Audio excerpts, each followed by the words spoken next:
t'explique un truc là, hyper simple là, aujourd'hui, hyper simple, si tu le sais bien sûr. Ça vaut genre des milliers de dollars. Là. Il y en a qui vendent des formations à genre 3-4 000 piastres, juste pour t'expliquer ça. Je te l'explique là, c'est gratis, ça va prendre genre 5 minutes. Reste jusqu'à la fin, tu vas comprendre comment acheter une maison avec 0 dollar. Quand ils te le vendent, ils disent tout le temps ça. Hein. C'est faux. C'est pas avec 0 dollar. Ça te prend un peu d'argent pour commencer, mais tu vas comprendre à la fin, la maison, elle te coûte zéro. Tu n'as pas d'argent dedans. Quand j'investis en immobilier, là, le but, c'est d'avoir, tu sais, les gens en bourse, souvent, ils disent Hey, je vais avoir un retour de 5, 10 15 20. En immobilier, le but, c'est plus que ça. Hein. C'est bien rare là, que je suis en bas de 40-50 de retour sur mon investissement en immobilier. Mais l'objectif ultime, là, c'est d'avoir un retour infini. Dans le fond, là, je te l'explique là, comment la banque me donne des maisons. Quand je recommence à acheter, c'est sûr qu'il faut que tu fasses attention à ton prix d'achat et à plein de choses, mais l'objectif, c'est que la banque te donne des maisons parce qu'après, tu peux récupérer ton argent puis tu peux le refaire à l'infini tant aussi longtemps que tu es solvable. Tu te gardes des réserves, il faut que tu sois intelligent, mais je te l'explique là. Fait que je te montre ça direct. Là. Je te fais un exemple concret, puis c'est hyper simple, tu vas comprendre, là. C'est full facile. Mais une fois que tu le sais, c'est hyper puissant parce que généralement, dans mes maisons, après 1 an, j'ai plus d'argent dedans, j'ai zéro. La banque m'a donné une maison. Je fais juste m'arranger pour continuer à faire le paiement, puis me garder des réserves pour les entretiens, puis tout ça. Mais au pire, je mets un locataire dedans, ou je déménage dedans, ou peu importe. Là, il y a plein de solutions. J'essaie de garder ça simple, la vidéo d'aujourd'hui. Fait que c'est simple, on va faire un exemple d'un deal que j'ai déjà fait. Là. Ben, j'en ai fait des. En fait, j'ai fait quasiment tout de même. La première chose, c'est que quand tu achètes une maison, tu achètes un bloc, tu achètes quelque chose, tu ne l'achètes jamais au prix du marché. Hein. Tu veux tout le temps qu'il y ait un problème avec. Tu veux tout le temps qu'il y ait. Euh, tu sais, là, tu veux tout le temps qu'il y ait un problème. Là. Tout le temps, un problème. Puis, tu n'es pas content du problème. Puis, il n'y a personne qui veut l'acheter, le bloc. Tu n'as pas le choix. C'est ça qui va faire que tu vas avoir un deal dessus. Tu sais.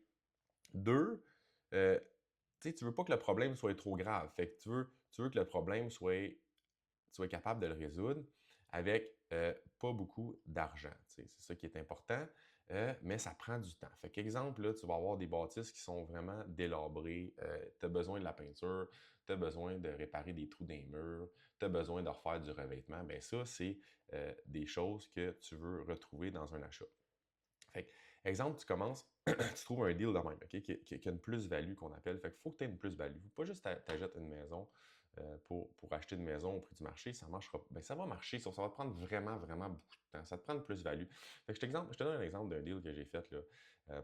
J'ai trouvé une maison, un petit semi-détaché, que j'ai réussi à avoir après négociation là, à 370 000. Bon, à 370 000 là, il n'était pas nice. Là, le côté, il y avait du gazon partout. Euh, Puis là, ça, c'est une grosse shot que j'ai faite. Fait que je n'ai déjà parlé, je crois, je suis pas sûr. Mais c'est lui que j'aime ça parler parce que c'est une grosse shot. C'est pas toutes des grosses shots de même, mais ça, c'en est une belle. Euh, le sous-sol n'était pas fini. La cour en arrière, le gazon était magané. Il y avait besoin d'amour. Fait que j'ai payé ça 370 000, mais je sais que si je fais toutes les affaires dedans, dépendamment avec l'argent que je mets, ça peut valoir beaucoup plus que ça. Puis là, c'est sûr, il faut que tu prendre en compte qu'en ce moment, là, ça commence à stagner un petit peu hein, au Québec, mais on était dans un marché haussier. Fait que quand on est dans un marché haussier, puis tu trouves un deal de même, bien, c'est sûr que c'est plus facile à faire parce que tes rénaux vont avoir beaucoup plus de valeur que si tu étais dans un marché stagnant parce que ça va te prendre du temps à faire tes rénaux. Fait que tu l'achètes, tu fais tes rénaux, puis dans 5-6 mois, tu sais, ben, tu n'as pas juste la valeur de tes rénaux qui ont été achetés à la bâtisse, tu as aussi pris la valeur du marché plus rapidement que dans un temps normal. Fait que tu as payé 370, tu es bien content. Tu mets la moins. Hein, en immobilier, tu ne veux jamais mettre beaucoup d'argent. Tu veux tout le temps que ce soit le plus d'argent possible des autres. Fait que ça peut être quelqu'un qui te prête de l'argent à un taux d'intérêt bas. Ça peut être la banque, ça peut être plein d'affaires, des prêteurs privés, il y en a. Les taux d'intérêt sont hauts, là, je ne te conseille pas ça, mais bon. Euh, Puis tu veux mettre le plus bas, là, surtout quand tu commences. Là, fait que, au Québec, boy, hein, t'es 0,05%. Au Québec, c'est 0,05% le plus bas si tu décides d'aller habiter dedans. Fait que, tu sais, j'ai trouvé ce deal-là, 0,05%, ça donne environ, là, je dis 18 000, mais tu sais, Il me semble que c'est ça, 18 000 là. Fait que, tu sais, on va juste le checker. Ben, tu sais, c'est à peu près ça, là. 18 500 de mise de fonds. Qu'est-ce qui arrive, c'est que tu vas avoir, tu sais, tu vas le payer. Fait que ton hypothèque va être plus bas, mais à 5 de mise de fonds, tu payes, moi j'appelle ça une pénalité, là, au Québec, là, c'est la SCHL. Tu payes une pénalité de la SCHL, là, que je ne l'ai pas calculée. Tu sais. Je ne veux pas faire des calculs précis, là, sur ma chaîne, c'est pas une chaîne d'analyse, là, c'est une chaîne pour te mettre des concepts dans ta tête puis t'allumer. Puis l'immobilier, c'est pas une question de 1000$, là, c'est une question de 100 000. Fait que au départ, c'est pas vrai, là, mais tu sais, vite, là, ça devient que des 1000$, là, tu fais pas une transaction comme ça juste pour faire 1000$, là, fait que tu sais, c'est pas important vraiment. Mais avec la pénalité puis tout ça, tu vas avoir une hypothèque d'à peu près, tu sais, je vais la recommencer ici, là, tu vas avoir une hypothèque d'à peu près 360 000$ là, environ. Là. Mais bon, c'est ça. Fait que tu vas avoir une hypothèque d'à peu près 360 000. Ben, cette maison-là, là, comme j'ai dit, il n'y avait pas de sol. L'entrée n'était pas finie, l'asphalte sur le côté. Fait que j'ai agrandi ça. Hein. Ça m'a coûté à peu près, en tout et partout, avec le sous-sol, à peu près 30K, là. À peu près 30K. Il y a plein de choses. Moi, quand je fais des projets immobiliers, j'essaie de les contrôler moi-même. Fait que j'essaie de sous-contracter. Fait que je trouve mes sous-contractants, tous des professionnels en passant. C'est super important, là. Pour ceux qui ne savent pas, je suis courtier immobilier. Quand on vend des maisons, c'est vraiment important que tu aies les factures de professionnels. Commence pas à jouer dans l'électricité, commence pas à jouer dans la plomberie, commence pas à faire des rénaux boboches, là, des affaires que tu n'es pas sûr comment ça marche. Engage des pros, ça fait chier au début, ça coûte plus cher, mais si tu contractes toi-même, tu n'engages pas un contracteur général qui fait tout ça pour toi, tu vas sauver beaucoup de sous. Mais quand tu revends, tu as la plus-value là, très solide de la maison. Tandis que quand tu revends une maison qui a été arrangée, écoute, je rentre dans la maison, je fais 2 pas, puis je sais que c'est pas un pro qui a fait les rénaux. T'sais.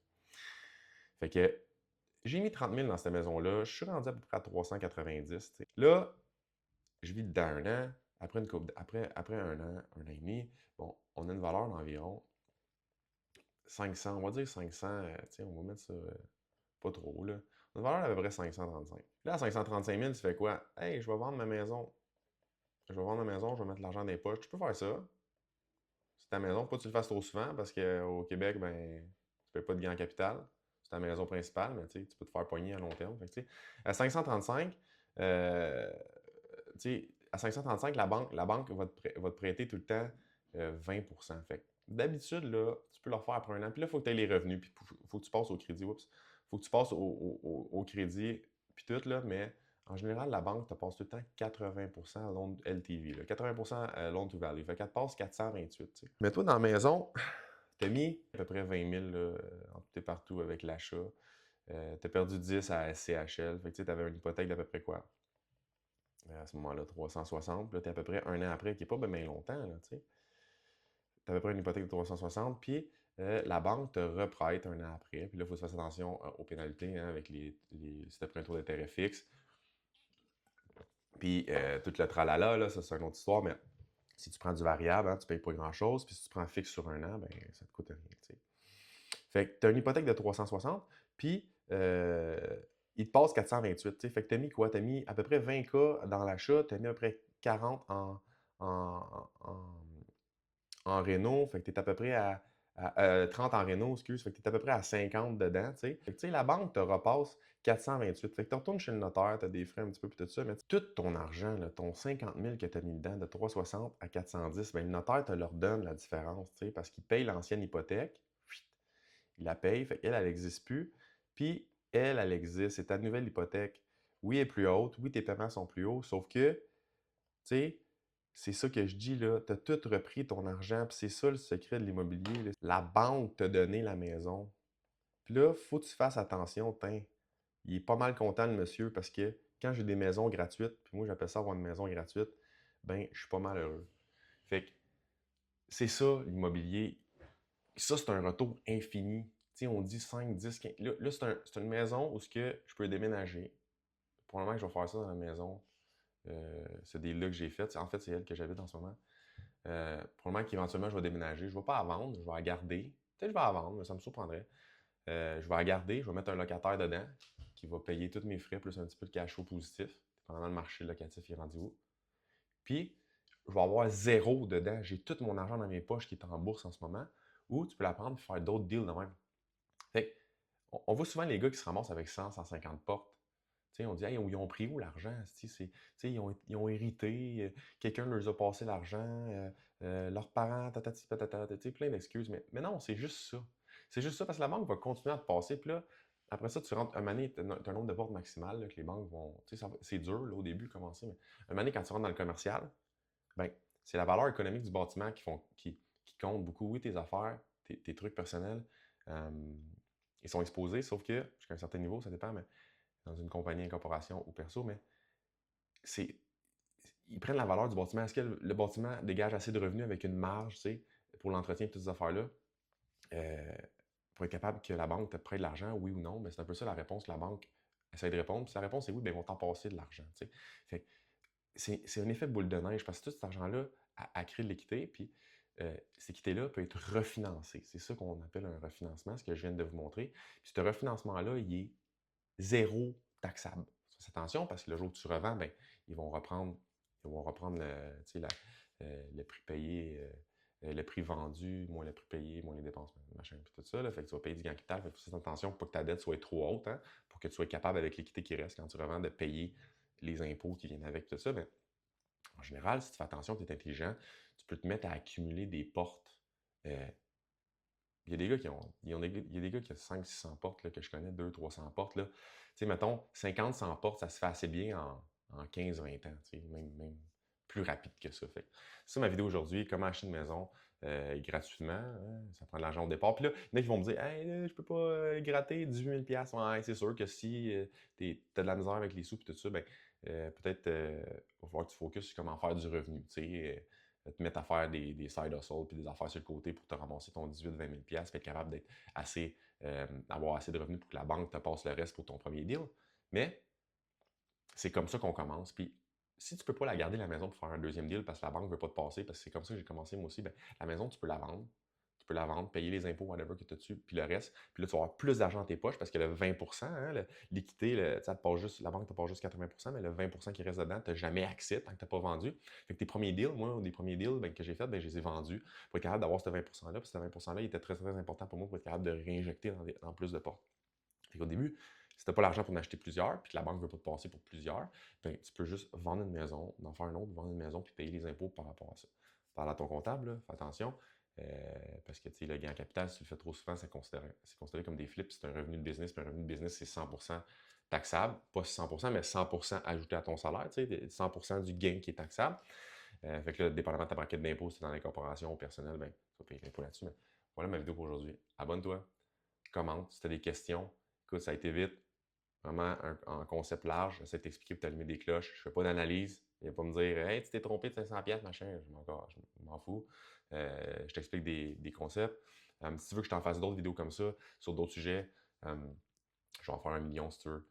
Fais juste me dire ce que tu veux parce que je lance des idées de même, j'en ai plein, mais pas tout le temps facile de dire hey, je vais parler juste de ça, parce qu'il y a tellement d'affaires que je peux parler. Là, le deal que je t'ai fait là, je l'ai fait vite, mais je pourrais en parler pendant genre 4 heures. Là, fait, c'est ça. Prochaine vidéo. Salut, bye.